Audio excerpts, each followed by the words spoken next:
Updates in Clash Royale make a huge impact.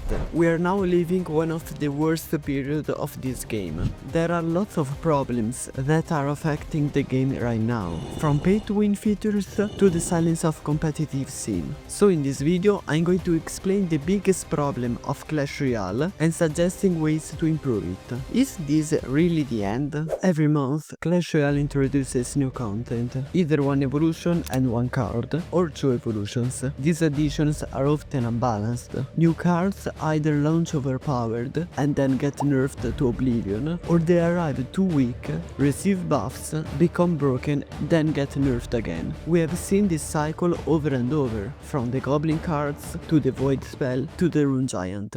I mean, I can literally name every card released from 2021 to now, except this one. Supercell can't predict every card's impact, and to be fair, it's hard to balance perfectly on day one. But balance today feels more chaotic than in past years. Back then, nerfs brought cards down, but kept them viable. Now cards flip from completely OP to totally unplayable in a matter of weeks. Classic cards like arrows remain a constant. Everyone has them from the start. You don't need a Pulse Royale or a $50 bundle to use them, but even those get pulled into the chaos. Arrows were always a balanced, reliable spell. Nothing overpowered, just solid. But over time, they suddenly felt broken, even though the card itself was never touched.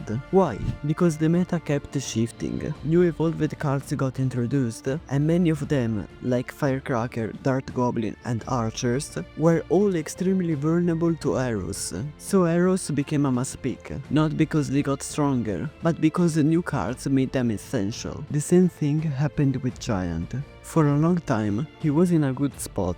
Then the Dagger Duchess arrived. She wasn't very effective against tanks like the Giant, so he became one of the strongest win conditions in the game. And now, we're seeing the exact same situation with cards. They weren't dominating the meta, but once the Evo Hunter was released, players needed a reliable counter. Supercell is clearly trying. They have made some changes internally. A new balancing team was formed. They have started listening to the community more. Overpowered cards get nerfed faster now. And we even get explanations, like when they skipped the Prince nerf. Everyone was confused, but Supercell explained why. And honestly, the reasoning made sense. The foundation for a balanced game is there, but let's not ignore the real motivation. Supercell still chases revenue, and yeah, it's business, we get it. But in 2025, every major game is monetizing their cosmetics. Fortnite, League of Legends, and even Brawl Stars and Clash of Clans. Star levels were the last big cosmetic idea, introduced back in 2018. And they worked. People loved customizing troops with that golden glow. Now, players have a lot of unused star tokens. Why? Because there's nothing new to buy. Supercell claims 2D cards models limit cosmetic options. Evolutions aren't 2D, and they look amazing. An evolved barbarian skin will be fire. So here's the pitch. Focus more on customization. Let players personalize their decks and troops.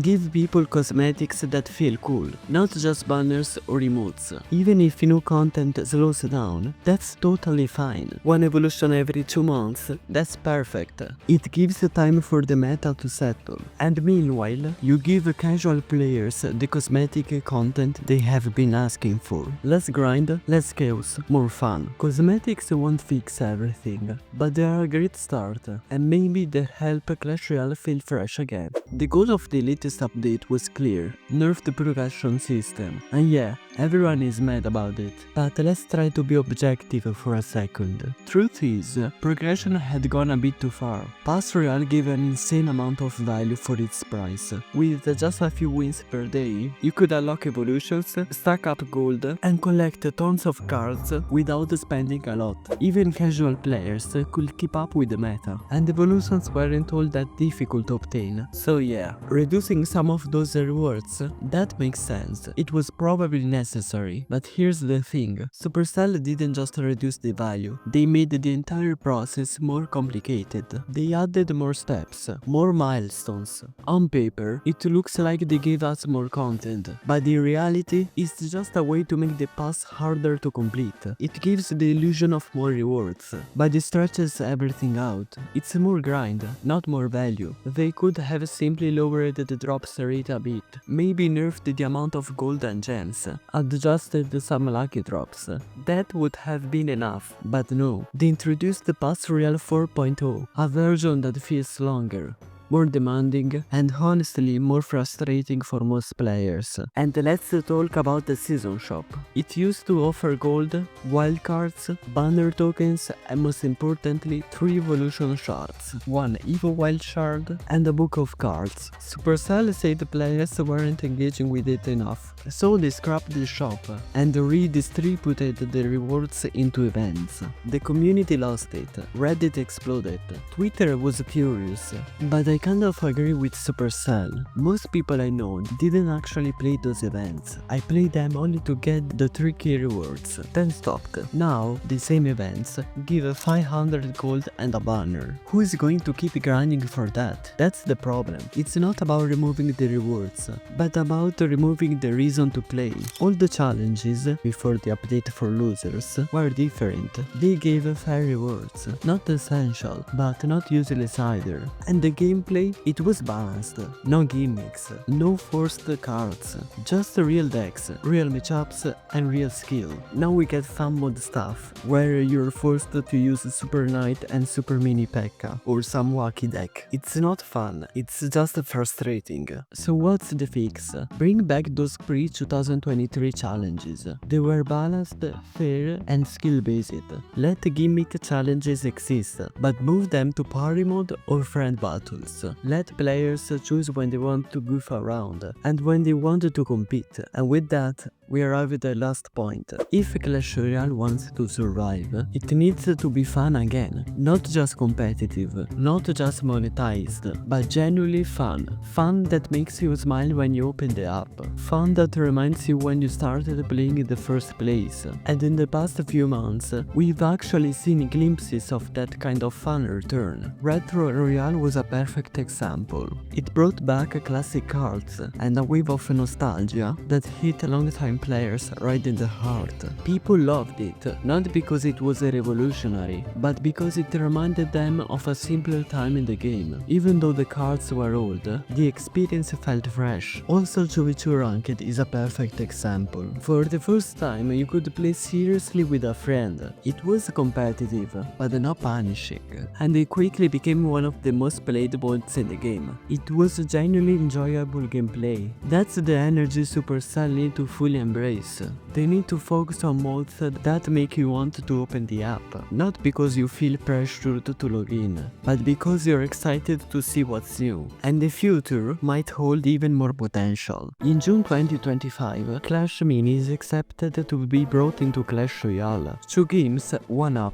We don't know every detail yet, but if Supercell executes this right, it could completely redefine the Clash experience. Tired of ladder? Hop into Clash Mini. Want a break from grinding? Play a few quick rounds with a friend, and you never leave the Clash Royale ecosystem. It turns the app from just a card battler into a full-on Clash platform, a place where every kind of player, casual or competitive, can find their space. When players laugh, share replays, and log in just to see what goofy things is happening this weekend, that's when the game is truly alive. Competitive play matters. Monetization keeps the lights on, but fun is what makes players stay. And if Supercell can bring that back for good, Clash Royale has a bright future ahead. Clash Royale can be great again. All it takes is a focus on the right things, fair balance, less grind, and content that's actually fun. Do you have suggestions on how Supercell could improve the game? What mods would you love to see? Let me know down in the comments. I'm reading all of them. You may also like my latest video, where I cover the 5 strongest cards according to the Clash Royale lore.